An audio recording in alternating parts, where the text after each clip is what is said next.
The Franco-Siamese War of 1893 was a conflict between the French Third Republic and the Kingdom of Siam.Auguste Pavie, French vice-consul in Luang Prabang in 1886, was the chief agent in furthering French interests in Laos. His intrigues, which took advantage of Siamese weakness in the region and periodic invasions by Vietnamese rebels from Tonkin, increased tensions between Bangkok and Paris. Following the conflict, the Siamese agreed to cede Laos to France, an act that led to the significant expansion of French Indochina. Context: the conflict started when French Indochina's Governor-General Jean de Lanessan sent Auguste Pavie as consul to Bangkok to bring Laos under French rule. The government in Bangkok, mistakenly believing that they would be supported by the British government, refused to concede territory east of the Mekong and instead reinforced the military and administrative presence.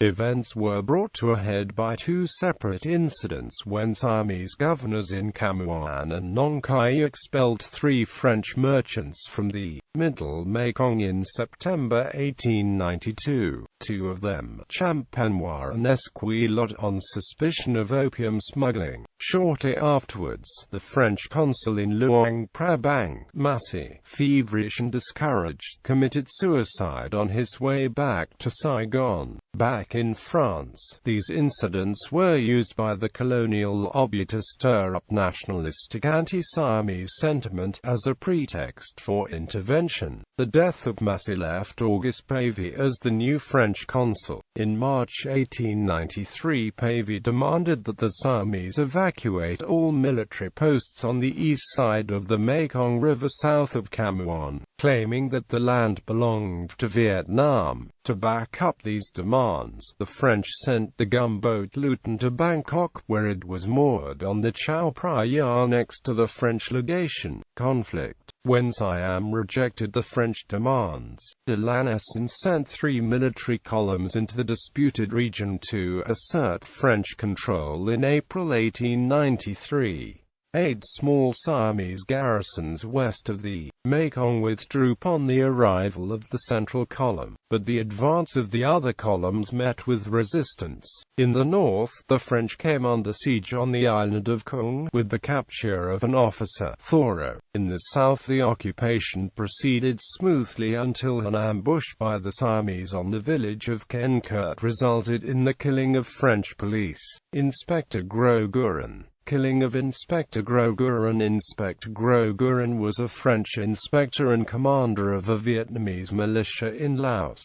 Like Auguste Pavie, he had been engaged in several exploratory expeditions in the region. He was a member of one of the French armed columns dispatched in April 1893 by de LCCN to cross the Annamite Range into the Lao area of Cam Ranh, and to occupy the disputed territory. The column was at first successful in evicting the Siamese commissioner at Cam Ranh by the 25th of May. Shortly afterwards, on the 5th of June, the Siamese commissioner organized a surprise ambush on the village of Kien Ket, where Gros-Guerin, confined to his sickbed, had encamped with his militia. The commissioner had apparently been instructed by Siamese government representatives to compel the retirement by fighting, if necessary, to the utmost of their strength. The ambush resulted in the razing of the village and the killing of Gros-Guerin and 17 Vietnamese. The incident and the death of Gros-Guerin became known as the Affair of Cam Ranh, and was ultimately used as a pretext for strong French intervention. Panam incident. As a result, relations between Bangkok and the West soured, with France demanding reparations. The British sent 3 Navy ships to the mouth of the Chao Phraya in case evacuation of British citizens became necessary. In turn, the French went one step further in July 1893 by ordering 2 of the ships, the sloop Inconstant and the gunboat Cometer, to sail up the Chao Phraya towards Bangkok without the permission of the Siamese. They came under fire from the fort at Panam on the 13th of July 1893.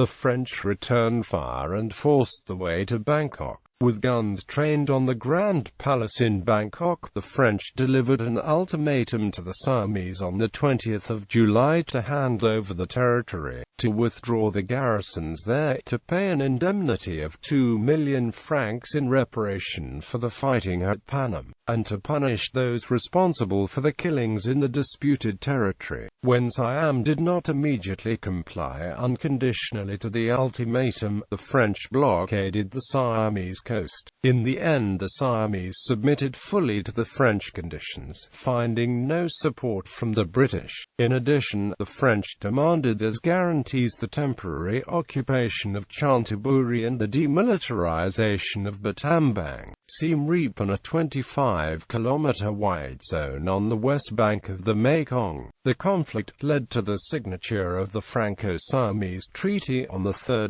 October 1893.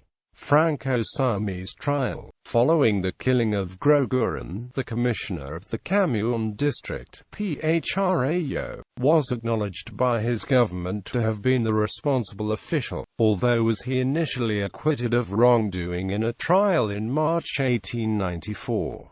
A Franco-Siamese mixed court was subsequently convened in June 1894. The court determined that Phrao had brought extra forces to surround the house in Kien Ket occupied by the Groguran, outnumbering his small Vietnamese militia, that Groguran and those Vietnamese who had not managed to escape had been killed and the house subsequently set on fire on the orders of Phrao. In a joint agreement between the Siamese and the French, Phrao was condemned to 20 years of penal servitude. The solicitor for the defense was the Ceylonese lawyer William Alfred Tilaki, who was later appointed Attorney General of Siam and granted a peerage by the king. The Royal Thai Army fought Phrao Muyang Kwan in Nakhon Phanom province on the border between Thailand and Laos commemorates Phrao.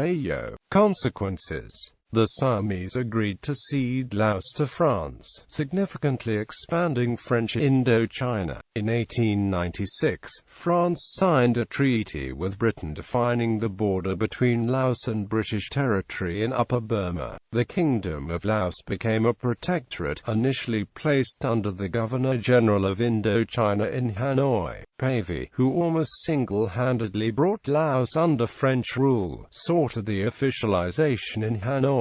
The French and British both had strong interests in controlling parts of Indochina. Twice in the 1890s, they were on the verge of war over two different routes leading to Yunnan, but several difficulties discouraged them from war. The geography of the land made troop movements difficult, making warfare more costly and less effective. Both countries were fighting a difficult conflict within the respective colonies.